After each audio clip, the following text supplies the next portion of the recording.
이 본문을 가지고 우리를 하나 되게 하는 십자가라는 제목으로 함께 은혜를 나누겠습니다. 오늘은 고린도 교회 이야기로 시작해 보려고 하는데요. 고린도라는 도시를 신약 시대 당시에 어떤 도시인가 좀 살펴보면, 우리 그림을 한번 보여주세요. 지도가 좀 작아서 안 보일지 모르는데 가운데 그 빨간 네모 쳐진 곳이 있죠. 저기가 고린도라는 곳입니다. 지금의 그리스 지역인데요. 그 당시에 로마 왼쪽이 이렇게 장화 발굽처럼 생긴 저 부분이 이제 로마인데, 로마가 워낙 힘이 세가지고 주변의 땅을 다 이제 정복을 했죠. 그래서 로마 제국이 된 겁니다. 그래서 그 고린도 지역이 로마의 한 주에 속하는데 그 지역을 아가야라고 합니다. 아가야. 그래서 이 아가야의 수도가 바로 고린도고, 그 당시 한 10만여 명이 사는 도시였다라고 되어 있고요. 또 이 고린도 지역이 해안을 끼고 있는 항구 도시이기 때문에 무역 이동로로서 또 부유한 도시, 상업 도시, 그리고 신전도 많아서 영적으로는 좀 타락한 그런 도시였다라고 할 수가 있습니다. 이게 이제 그 당시에 지도의 모습이고요. 그 당시의 모습을 이렇게 이미지로 구현한 그림들이 있는데, 저 정도의 규모의 도시였을 것이다라고 이제 상상해서 그린 그림이고요. 그다음 또 뭐가 있나요? 오늘날 이제 고린도 유적지에 가면, 성지 순례를 가면 저렇게 고린도 지역의 신전의 유적들이 터가 이렇게 남아 있다고 합니다. 저기 고린도 도시를 한번 살펴봤는데요. 이런 곳에 주후 50년경 바울이 제2차 전도 여행을 이 고린도에 가게 된 거죠. 마게도냐를 지방으로 들어가서 데살로니가 지역, 그리고 고린도 지역, 아덴, 고린도 이렇게 지나가게 되는 것이죠. 근데 이 도시에 가서 복음을 전하게 되는데, 바울이 새로운 도시에 갈 때마다 대개 유대인 회당에 들립니다. 이미 유대인들이 모여서 이제 집회를 갖고 있기 때문에 그곳에 가서 유대인들에게 복음을 전하는 것이죠. 그냥 고린도도 마찬가지로 이 고린도 지역에 있는 회당에 들어가서 유스도라고 하는 사람에게, 그 사람을 중심으로 복음을 전하게 되고, 또 그 사람을 중심으로 해서 세워진 교회가 바로 고린도 교회가 되는 것이죠. 그런데 이렇게 지극히 세속적인 도시에 그리스도의 몸된 교회, 진리와 생명 되신 교회가 세워진 것은 분명히 귀하고 참 귀한 일인데, 우리가 상상해 볼 수 있듯이 이런 세속적인 도시에서 믿음을 지켜나간다는 것이 결코 쉽지 않았을 것이다 라는 생각을 해보게 되는 것이죠. 그래서 바울이 다음 선교지인 에베소에 머물러 있을 때에 고린도 교회 사람이 와서 고린도 교회 소식을 들려주었는데, 바로 안타까운 고린도 교회에 문제가 있다, 분쟁에 있다라는 그런 소식을 듣고 안타까운 마음으로 쓴 서신이 바로 이 고린도 전서라는 성경입니다. 고린도 교회 성도들이 모여 있는 곳은 어떤 곳이겠습니까? 부유하고 상업적으로 번창하고, 또 많은 사람들이 신전을 통하여서 우상을 섬기고 타락한 그 도시에서 교회의 성도들이 모였다라고 할 때에 그들에게 좋은 소식이 아니라 이런 안타까운 소식이 들려왔다라는 거죠. 교회도 사람들이 모인 곳이라 의견이 분분할 수 있고 갈등과 분쟁이 있을 수 있습니다. 그런데 고린도 교회는 그런 일시적인 분쟁과 갈등이 아니라 아예 네 파당으로 나뉘어서 교회가 싸우고 있었다라는 것이죠. 그래서 나는 바울파, 나는 아볼로파, 나는 게바 베드로파, 나는 아예 그리스도파, 이렇게 네 당파가 교회 안에서 싸우게 된 것이죠. 세상에서도 싸움은 말리고 흥정은 붙이라고 했는데, 교회에서도 당연히 싸워서는 안 되죠. 싸움이나 분쟁이 있어서는 안 될 것입니다. 그렇다면 이런 상황에서 바울이 고린도 교회를 향해서 어떤 권면을 하고 있는지 오늘 한번 살펴보기를 원하는데요. 바울의 말을 한마디로 정리하면, 너희는 그리스도 안에서 싸우지 말고 온전히 하나가 되라, 온전히 합하라, 이렇게 말씀하고 있습니다. 그런데 이 권면은 몇 가지 이유를 들어서 설명을 하고 또 강조를 하고 있는데요. 그 이유를 오늘 이 바울이 고린도 교회 성도들에게 한 세 가지 질문을 통해서 함께 살펴보고자 합니다. 첫 번째, 바울은 고린도 교회 성도들에게 그리스도께서 언제 나뉘었느냐, 그리스도께서 언제 나뉜 적이 있느냐, 이렇게 묻고 있습니다. 13절 말씀 보시면 그리스도께서 어찌 나뉘었느냐, 이렇게 말합니다. 이 말은 그리스도께서는 결코 나뉠 수 없다, 나뉜 적이 없다, 이렇게 말하고 있는 것이죠. 우리를 구원하러 이 땅에 오신 예수 그리스도는 한 분뿐이고 그 예수님의 몸인, 그리스도의 몸인 교회도 하나라고 하는 것을 바울이 강조하고 있는 것이죠. 그런데 교회 안에 나는 바울파고, 나는 성경을 잘 가르치는 아볼로파고, 나는 예수님의 수제자인 베드로파고, 이렇게 파당을 지어서 싸우고 있으니 바울이 놀라서 또 아픈 가슴으로 탄식하며 그리스도께서 어찌 나뉘었느냐, 이렇게 질문하고 있는 것이죠. 여러분, 교회가 싸우면 안 되겠죠? 여러분, 싸우는 교회 가보셨어요? 제가 몇 교회를 경험해 봤는데요, 정말 마음이 아픕니다. 제가 청년 시절에 대구에서 교회를 다녔는데 그 교회가 이제 새로운 그 논밭 치던 그 성서 땅이 완전히 택지로 바뀌었어요. 그러면서 교회가 부지를 팔고 새로운 부지로, 종교 부지로 이사를 하게 됐는데 새 예배당을 아름답게 지어놓고 그때부터 교회가 싸우기 시작하는 거예요. 그래서 장로님파, 안수집사님파 이렇게 해가지고, 제가 청년 시절이었는데 어떻게 해야 될지를 모르겠더라고요.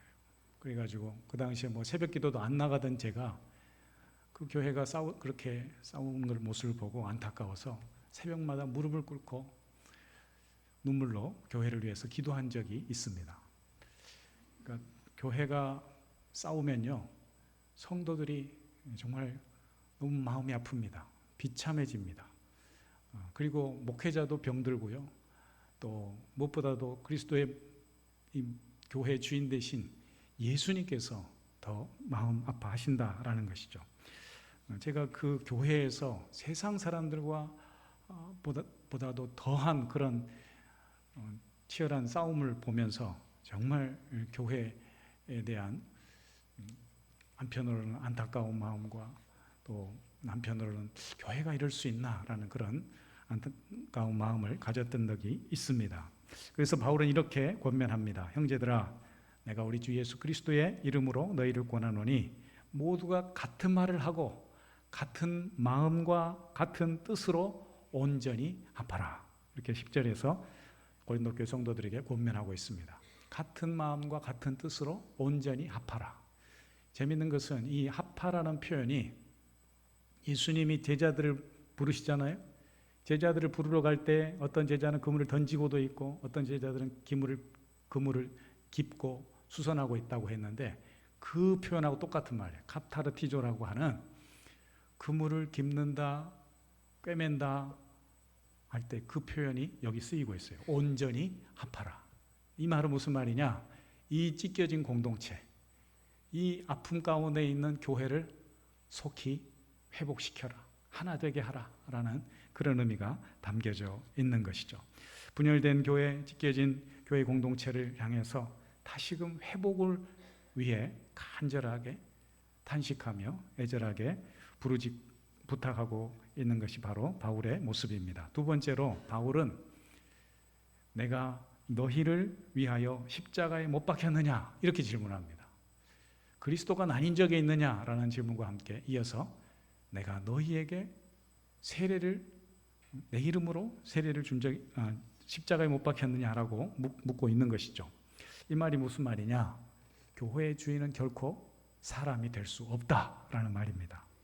고린도 교회의 주인은 나 바울도 아니고 열심히 성경을 가르친 아볼로도 아니고 수제자 베드로도 아니고 교회는 어떤 지도자나 사람이 될 수 없다라는 것을 강조하고 있는 것이죠. 세상에서는 어떤 결과에 대한 지분을 이야기합니다. 지분을 따지고 소유를 따집니다. 땅도 소유주가 다르고 경작자가 다르면 소출이 나왔을 때에 그 지분을 따지기 마련입니다. 또 주식회사가 있다면 그 회사의 주식을 누가 많이 소유하고 있느냐에 따라서 지배 소유권이 달라지게 될 것입니다. 그러나 교회는 그럴 수 없다라는 것이죠. 왜 우리가 가끔 교회 목회자의 세습 문제를 나를 세우고 이렇게 비판을 하느냐라고 하면 교회는 세상의 기업이 아니기 때문에 그렇습니다. 세습을 해야 되니 세습 불가하니 이런 말을 하는 이유는 바로 교회는 세상과 다르다. 세상의 기업이 아니다라는 그런 생각이 깔려 있기 때문이다라는 것이죠. 그럼 교회는 어떤 곳이냐? 교회를 정의하자면 여러 가지로 얘기할 수 있겠지만 어렵게 학술적으로 얘기하자는 것이 아니고 우리 성경에 나와 있는 교회의 정의를 한번 살펴보자라는 거죠. 그래서 고린도전서 1장 2절 말씀 보면 이런 말씀이 있어요. 우리가 읽은 바로 본문 위쪽에 보면 2절에 고린도에 있는 하나님의 교회 곧 그리스도 예수 안에서 거룩하여지고 성도라 부르심을 받은 자들과 또 각처에서 우리 주 곧 그들과 우리 주 되신 예수 그리스도의 이름으로 부르는 모든 자들에게 이렇게 말합니다. 바울이 고린도 교회를 향해서 고린도 교회 성도들을 향해서 이렇게 말하는 거예요. 그러니까 교회가 뭐냐? 그리스도의 이름으로 부름받은 자들이 모인 곳이라고 할 수가 있는 것이죠. 그러니까 교회는 장소의 개념이 1차적으로 포함되지도 않아요. 그냥 믿는 성도, 그리스도를 믿는 성도들의 모임 그 자체가 교회라고 말하고 있습니다. 그래서 교회는 예수 안에서 부름받은 성도들이 모인 곳이다라는 것인데 이 예수 그리스도 안에서 모인 성도들이 지금 아파하고 있습니다. 싸우고 있습니다. 그리스도 이름으로 모여서 사람의 이름으로 싸우고 있다라는 것이죠. 그러니 예수님의 이름으로 모여서 사람의 이름으로 싸우면서 예수님의 이름을 더럽히고 있으니 그 영광을 가리고 있으니 바울이 이 질문을 안 할 수가 없는 것이죠. 그리스도가 난이었느냐? 내가 너희를 위해서 십자가에 못 박혔느냐라고 묻고 있습니다. 사랑하는 성도님들, 교회란 무엇일까요? 고린도 교회도 우리 엄정교회도 그리스도의 피값으로 세워진 주님의 몸된 교회인 줄 믿습니다. 교회는 보이는 예배당이 교회가 아니에요. 우리 자체가 그리스도의 이름을 고백하고 신앙으로 모인 우리가 교회예요. 그래서 우리를 그리스도의 몸이라고 이야기를 하는 것이죠. 주님의 몸이요 주님의 생명이 바로 교회입니다. 따라서 교회는 오직 그리스도 안에서 하나 되어야 되고 교회의 사명은 부지런히 복음을 전하는 것입니다. 우리에게 생명 주신 주님을 부지런히 세상 가운데 전하는 사명, 이것이 교회에 부여된 사명이다라는 것이죠. 따라서 이 십자가 복음을 전하는 일에 힘쓰는 교회가 교회다운 교회라고 할 것입니다. 십자가 앞에서는 누가 더 오래 섬겼는지, 누가 더 많이 섬겼는지, 헌신했는지 중요하지 않습니다. 십자가 앞에서는 모든 걸 다 내려놓고 우리는 겸손하게 주님만 의지하고 주님만 따라야 될 줄 믿습니다. 이처럼 십자가의 능력은 모든 인간의 자랑을 내려놓게 한다라는 것이죠. 마지막 세 번째 바울의 질문은 너희가 내 이름으로 세례를 받았느냐라고 질문하고 있습니다. 이어지는 질문이지만 바울이 고린도 교회 성도들을 향해서 나는 너희를 위해 죽은 적도 없거늘 왜 내 이름으로 세례를 받은 것처럼 하느냐라고 묻고 있는 것이죠. 왜 이런 질문을 할까요? 교인들이 예수님으로 세례를 받았는데 사람의 이름을 가지고 싸우고 있기 때문입니다. 즉 바울은 고린도에 가서 우리 죄를 사하신 예수 그리스도를 전했어요. 우리 죄를 위해서 십자가에 못 박혀 돌아가신 예수 그리스도의 복음을 전했어요. 그런데 그들이 나는 바울파, 나는 아볼로파 하면서 싸우고 있으니까 바울이 안타까운 마음으로 지금 저들에게 질문을 던지고 있는 것이죠. 예수님을 전하고 또 믿는 성도들에게 예수님의 이름으로 세례를 베풀었음에도 불구하고 저들이 그리스도 안에서 싸우고 있습니다. 사실 그래서 안타까운 마음으로 바울은 내가 세례를 베풀었지만 내 이름으로 베푼 것도 아니고 예수님의 이름으로 세례를 주면서 고린도 교회 안에 내가 기억하는 구체적인 세례를 준 세 사람이 있다. 그러면서 그리스보와 가이오 그리고 스데바나의 집 사람 이렇게 구체적으로 그 이름을 거명하고 있는 것이죠. 그래서 지금 당신들의 분쟁은 내가 전한 그리스도를 나뉘게 하는 것이고 우리를 구원받고 세례받게 한 그리스도의 이름에 먹칠을 하는 것이다 라고 하면서 그리스도의 이름으로 예수님을 믿고 그리스도의 이름으로 세례받은 것을 오히려 너희가 헛되게 하고 있다고 강하게 질책하고 있습니다.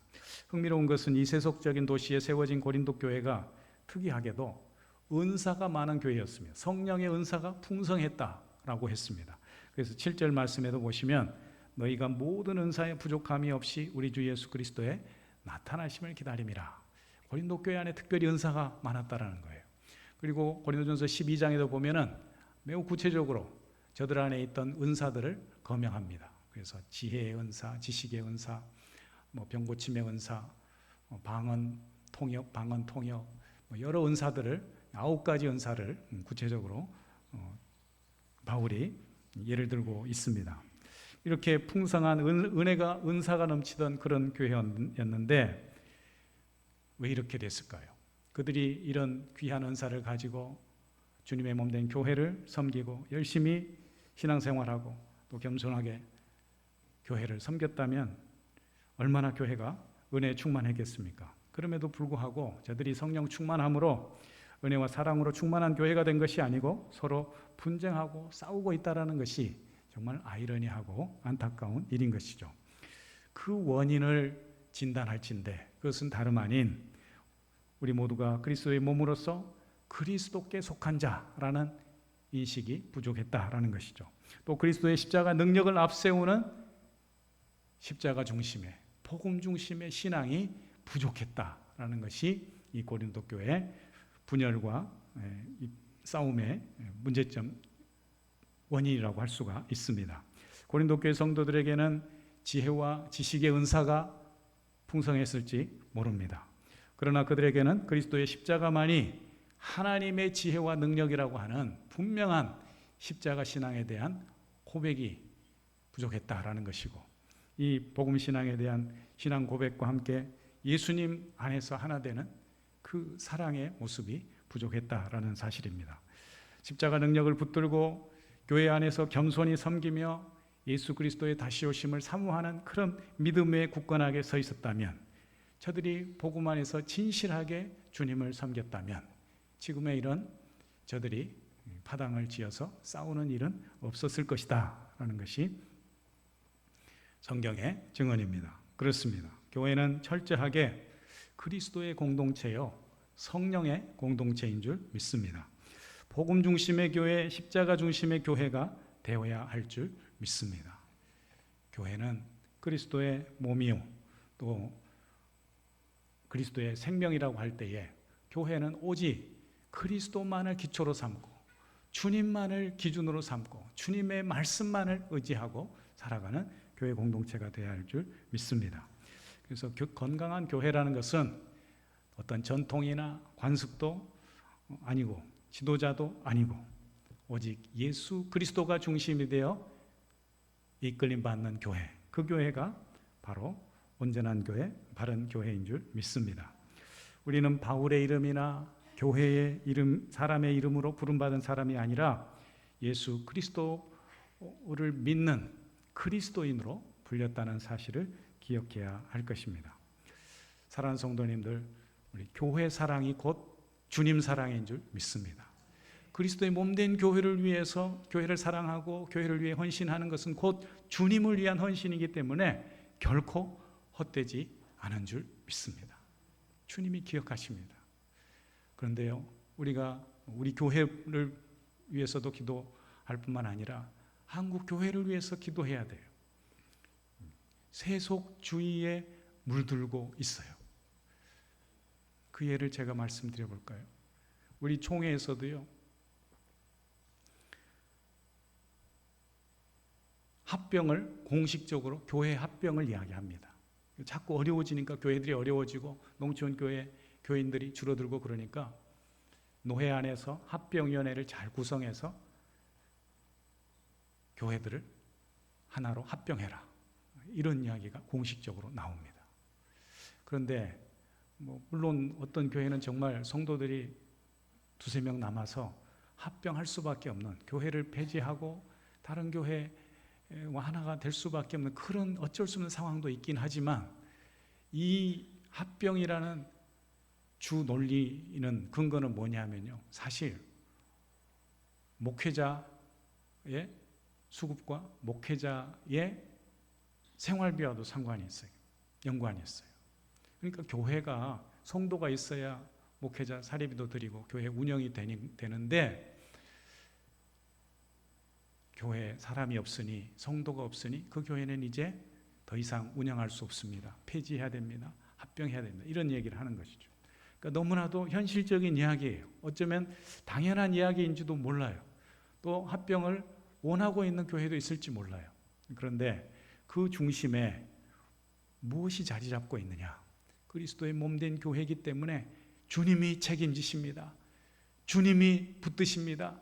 주님이 인도하십니다라고 하는 그런 믿음, 신앙 고백이 기초되어 있는 것이 아니고, 다분히 이 사회적 기업과 같은 그런 경영 마인드를 가지고 돈이 없으니, 사례비를 못 드리니, 교회 운영이 안 되니 교회를 폐지해야 됩니다, 이런 생각은 우리가 경계해야 된다는 거예요. 이게 바로 세속주의예요. 세상 사람들은 돈을 따지고 이윤을 따지고 합리적인 생각을 따지겠지만, 우리 성도들은 주님의 몸된 교회를 주님께서 붙드신다, 주님이 책임지신다, 주님이 함께 하신다고 하는 철저한 믿음 고백 위에서, 신앙 고백 위에서 이런 교회 합병을 얘기하든 교회가 하나 되어야 된다는 것을 이야기해야 될 줄 믿습니다. 사랑하는 성도님들, 우리 엄정교회 성도들은 예수 그리스도께 깊이 뿌리 내린 성도들이 되시길 축복합니다. 그리스도의 중심의 신앙생활을 한다는 것은, 십자가 복음의 성도로서 살아간다고 하는 것은, 우리가 세상에 살아가지만 세상의 기준을, 세상의 가치를, 세속적인 유혹을 넘어서는 것을 말합니다. 그리스도의 중심의 신앙생활은 다른 말로 하면 예수님과 더 친밀한 관계를 더해가는 신앙이라고 할 수가 있습니다. 그래서 구체적으로 우리 주님과의 그 깊은 관계를 놓치지 않기 위해서는 우리가 매일 성경 말씀을 읽고 깨어 기도하고 그리스도께 깊이 뿌리 내리고 포도나무 줄기와 같이 그렇게 연결된, 주님과 연결된 신앙인으로서 주님의 뜻을 따라 생각하고 주님의 뜻을 따라 행동하는 신앙인이 되어야 할 줄 믿습니다. 이 땅의 교회는 세상의 그 어떤 기관과도 비교할 수 없고 그들을 닮아가서도 안 됩니다. 교회는 결코 세속주의에 물들 수 없기 때문입니다. 교회는 세속적인 방식으로 운영이 될 수도 없고 오직 하나님 말씀대로 세워지는 교회가 되어야 할 줄 믿습니다. 따라서 우리는 오늘 고린도 교회를 통해서 건강한 교회, 그리고 바르고 성숙한 교회를 함께 세워가는 비결을 배우게 됩니다. 교회는 그리스도의 생명이요 그리스도의 몸이기 때문에 오늘도 우리는 그런 교회를 세워가기 위해서 물어야 합니다. 우리 교회는 그리스도의 생명 위에 서 있는가? 나의 신앙은 십자가 복음을 붙들고 오직 그리스도 안에서 교제하는 그리스도의 중심의 신앙 위에 서 있는가? 나는 그리스도로부터 구원을 받고 그리스도의 이름으로 세례를 받고 그리스도인으로서 어떻게 주님의 영광을 위해 살아가고 있는가를 늘 점검해야 된다라는 사실입니다. 교회는 은사의 문제가 아니고 그리스도의 중심에 복음 신앙이 있는가, 그 복음 신앙 위에 서 있는가를 물어야 합니다.